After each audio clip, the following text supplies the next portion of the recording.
السلام علیکم ورحمۃ اللہ وبرکاتہ۔ معزز سامعین، ہماری قربانی سے متعلق گفتگو چل رہی ہے۔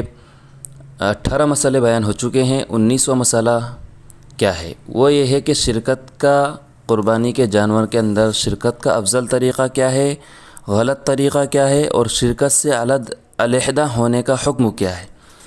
تو فرمایا کہ بڑے جانور میں شریک ہونے والے خریدنے سے پہلے شریک ہو جائیں اور پھر جانور خریدیں تو یہ احوط ہے، زیادہ احتیاط ہے اور افضل ہے۔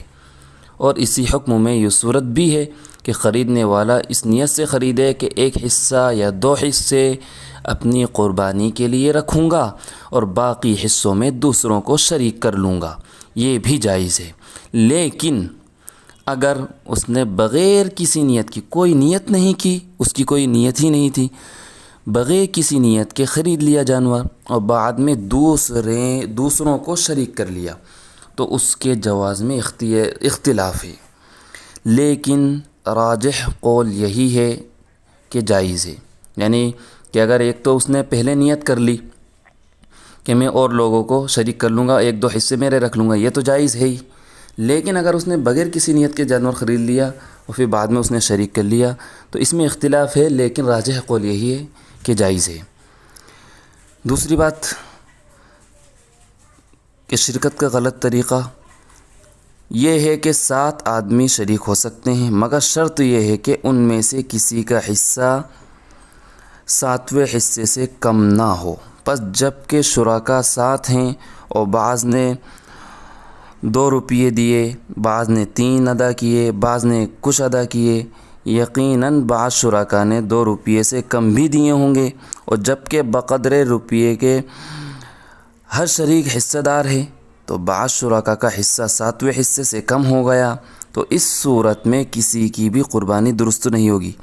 یعنی مطلب یہ ہے کہ ہر شریک کا حصہ اس کے بقدر، یعنی کہ تمام شرکاء کا حصہ برابر ہونا چاہیے، کسی کا کم کسی کا زیادہ، تو یہ درست نہیں ہے اور اس میں کسی کی بھی قربانی درست نہیں ہوگی۔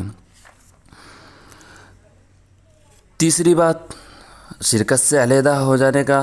اگر کوئی شخص چاہتا ہے کہ میں شرکت سے شریک جو ہیں ان میں سے الگ ہو جاؤں، میں اپنا حصہ الگ کر لوں، تو اس میں کیا مسئلہ ہے؟ قربانی میں شریک ہوگا، پھر قربانی سے 1 روز پہلے حصے چھوڑنے پر قربانی واجب، سنت کچھ اس کے ذمہ باقی ہے یا نہیں، یہ مطلب۔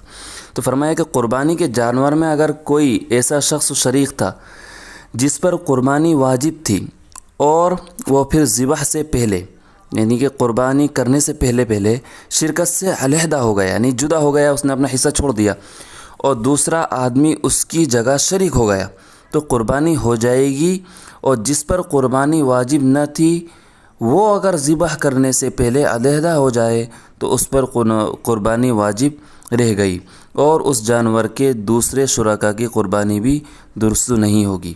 مطلب یہ ہے کہ امیر شخص ہے، صاحب نصاب شخص ہے، اگر وہ اس سے علیحدہ ہوتا ہے، حصے سے الگ ہوتا ہے تو اس کی قربانی ہو جائے گی۔ لیکن اگر غریب شخص ہے، اس نے اس میں حصہ لیا تھا، اگر وہ اپنا حصہ چھوڑتا ہے اور علیحدہ ہوتا ہے تو اس پر قربانی واجب رہے گی، اور اس جانور کے دوسرے شرکاء جتنے بھی تھے ان کی قربانی بھی درست نہیں ہوگی۔ یہ مسئلہ بالکل یاد رکھیں آپ۔ فقط والسلام۔